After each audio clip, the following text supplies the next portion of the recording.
Welcome back to the deep dive. Usually when we sit down to do one of these, we're looking at things that are, well, manageable. Right, things you can, get your hands on. Actionable advice? Exactly. Productivity hacks or the history of a specific technology, maybe a biography of some CEO, things you can wrap your head around and say, okay, I can use this. Mm-hmm. But today we're doing something different. We're looking at a stack of sources that are, frankly, uncomfortable. I spent the weekend with this material, and I have to admit, I felt a little bit like I was being interrogated. It's not light reading, is it? Not at all. Hmm. We are diving into a collection of transcripts and teachings from Watchman Nee. Mm. And for those who don't know, he was a Chinese Christian teacher, early 20th century. Right. And this isn't some guy writing from a comfortable university job.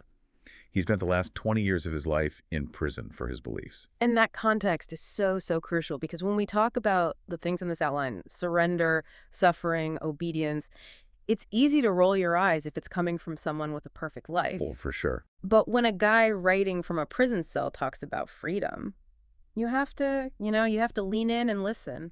And the central tension in this text is it's aggressive. It challenges the very definition of what most of us would call faith or spirituality. Yeah. The premise is basically this. Do you actually want guidance from a higher power, or do you just want a signature on your own plans? That is the core question. It's the difference between asking for orders and asking for a permit. A permit. Wow, that's a great way to put it.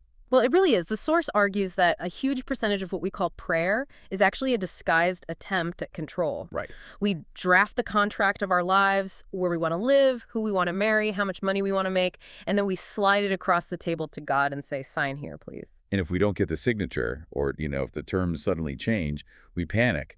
We say, my faith is shaken. But the source is saying, no, your control is shaken. Exactly. And the mission for this deep dive is really to unpack the psychology of surrender.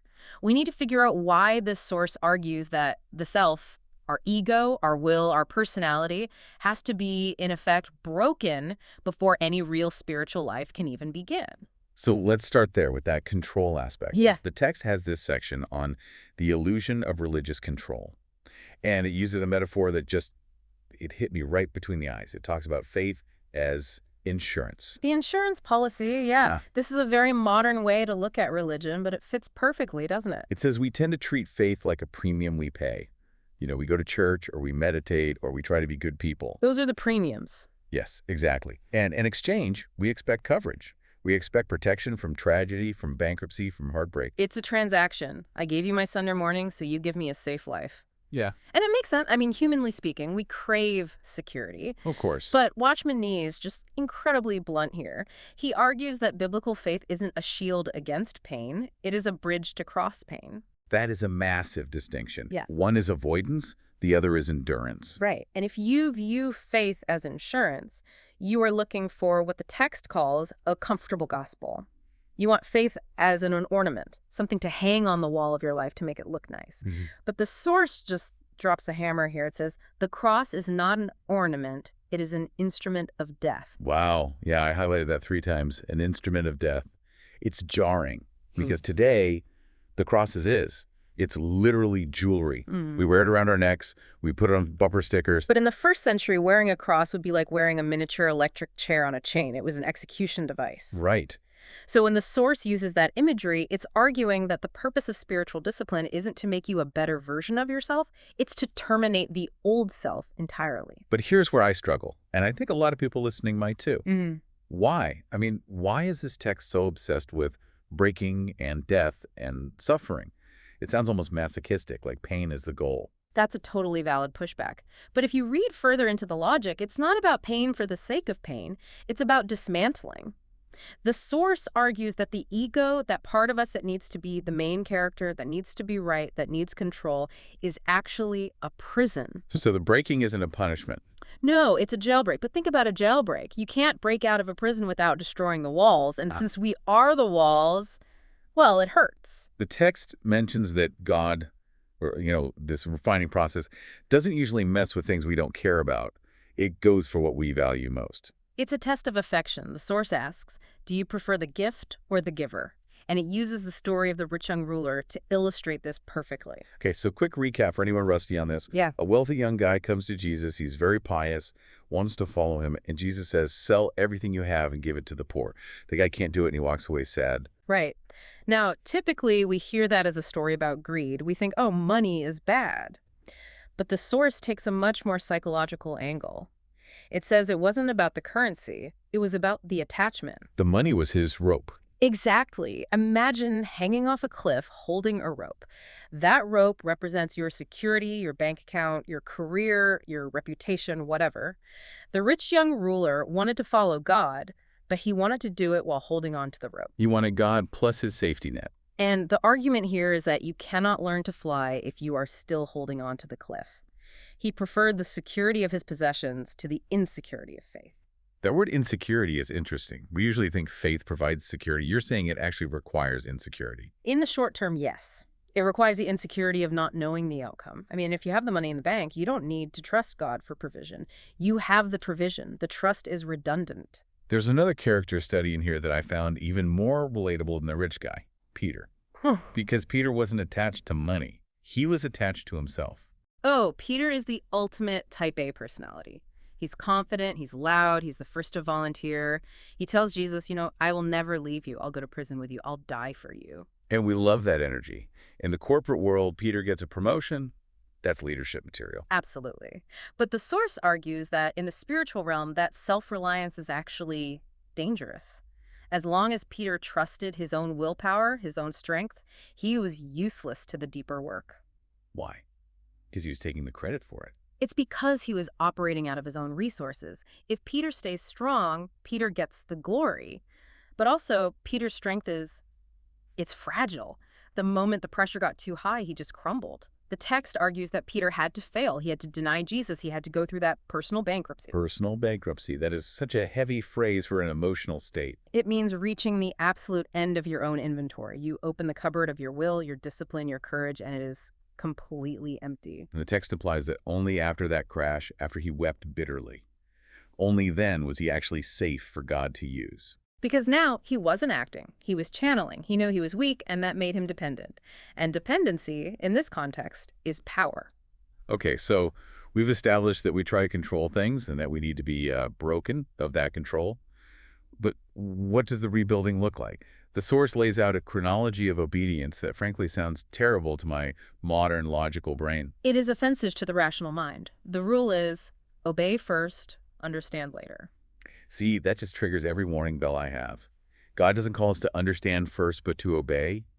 We live in the information age. I want the data, I want the reviews, I want the roadmap, and then I will decide if I commit. And Nee would say that demand for a roadmap is proof that you are still on the throne. Oof, okay. If I demand to see the map, it means I reserve the right to judge if the journey is worth it.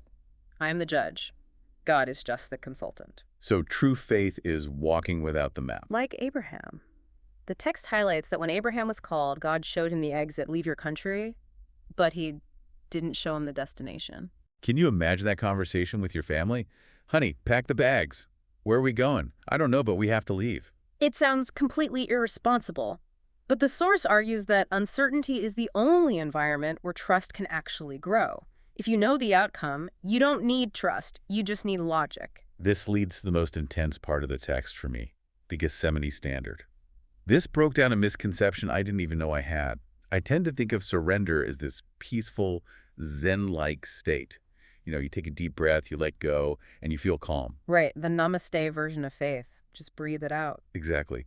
But the source points to Jesus in the Garden of Gethsemane, right before his death. And it was not Zen. No, it was agony. The text emphasizes that he was sweating blood. It was a physical, violent struggle against the survival instinct. So if I'm facing a decision to surrender something, maybe a relationship, a career path, a dream, and I feel terrified and sick to my stomach, that doesn't mean I'm doing it wrong. According to the source, that might mean you were doing it exactly right. The text validates the trembling. It says courage isn't the absence of that fear. It is obeying while you are trembling. You don't wait for the trembling to stop. You act and you tremble. The obedience is in the step, not in the feeling. It's moving your feet while your heart is pounding out of your chest. Okay, now let's talk about what happens after you take that step. You let go of the rope, you step into the dark, and then silence. Hmm. The source talks a lot about the void. This is the testing ground. We often interpret silence as rejection. I prayed, I stepped out, and nothing happened. God must not care. Or, I must have heard wrong. I made a huge mistake. But Neary reframes silence as an examination. It's a test to see how far you will go without the dopamine hit of a sign. It connects back to that idea of the void. Mm. It says God is found in the silence we don't understand. This is where the text gets a bit metaphysical, but stay with me. It distinguishes between the soul and the spirit. We should define those, because I think people use them interchangeably all the time. For sure. In this specific context, the soul is you, your intellect, your emotions, your personality. It's the loud roommate inside your head who always has an opinion. Okay, that helps. The spirit is the deeper receptor, the part that connects to the divine.